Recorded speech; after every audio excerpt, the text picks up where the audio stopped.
দেখতে সাধারণ কিন্তু কাজে অসাধারণ। এটাই রুফাস হর্নেরো পাখির পরিচয়। দক্ষিণ America, Argentina, Brazil, Paraguay, Uruguay অঞ্চলে দেখা মেলে এই পাখির। সবচেয়ে আশ্চর্যের বিষয়, এরা নিজের ঘর বানায় একেবারে মানুষের মতো পরিকল্পনা করে। ঠোঁটে করে কাদামাটি, খড়, গোবর আর ঘাস এনে বানিয়ে ফেলে এক ধরনের মাটির পেস্ট।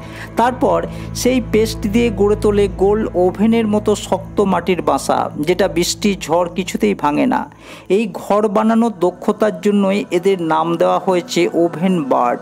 এমন কৌশলী বাড়ি তৈরি অন্য পাখির নাম কি আপনি জানেন? কমেন্টে জানাবেন। ধন্যবাদ।